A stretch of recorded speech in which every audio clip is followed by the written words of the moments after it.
Good morning, welcome to Factotum Life. I am in our ridiculously small utility room, and we've got a bit of a sewage pump problem, and that is it's not pumping our sewage. So in our basement we use a sump pit bucket, and it will take our lower bathroom and utility sink, whatever, the bathtub, all the waste, and it goes into a sump pit bucket. And then in that sump pit bucket, we have a grinder pump. That grinder pump will obviously grind it up, but it will lift it up to the main sewage service line and then send it out to our septic tank. So we've been in this house now, I don't know, 6 years, have not had any problem whatsoever with it. The previous owner did mention to us that they had replaced the pump once. And now here we are 6 years later, and I went and flushed the toilet last night in the basement, and it kind of burped, and I knew something wasn't quite right, so I went and looked in the utility room, and sure enough, we had a water level right at the drain. So that's indicating that our lift pump, our sewage pump, is not working. Now, what I ended up doing was I unplugged it, and the cord felt slightly warm, so I did plug it back in. It hums. It doesn't pump. So I went out, bought a new pump, and we're going to go ahead and replace it. Now, of course, there's always some difficulties with that, and I've got 3 bolts that are rusty and crusty and won't come out, so we're going to have to cut them out and see what we can do after that. Let's get to work.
Come on.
All right, well, thank you for watching Factotum Life, and this concludes our video on replacing the grinder pump on our lower level sewage pit.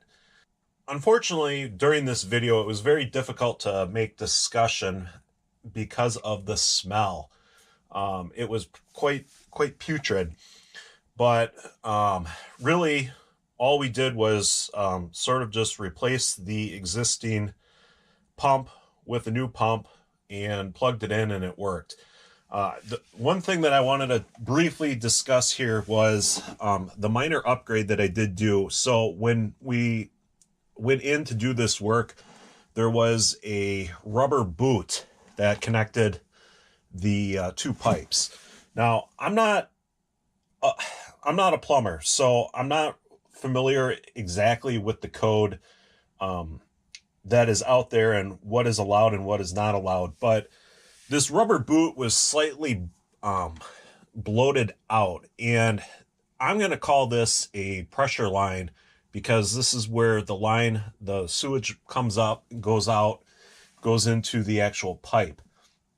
And seeing that that rubber boot was slightly bloated, I do know that those rubber boots are not designed for any sort of pressure. And in this situation, you know, is there pressure? Is there not pressure? I don't really know. But the upgrade that I wanted to do was to essentially hard pipe this together. And so I bought a pressure union for PVC, and I basically glued it, welded it in. Everything seems to work with it. It doesn't leak. It was, you know, a little bit of work to make sure everything lined up and you know, did what it needed to do. Unfortunately, I ran out of space, or my video card, or I don't know what exactly happened, but the camera stopped recording, and of course, in the heat of the battle, I just continued to work and get it done. But to follow up, so we replaced that rubber boot with this hard union piece, and then I recaulked all the joints and replaced the bolts that I could with stainless steel bolts, so that we're not dealing with corrosion later on down the line. So everything turned out well. It's a nasty job. Someone's got to do it. If you haven't already done so, please consider subscribing to the channel. We have a wide variety of content. Thank you for watching.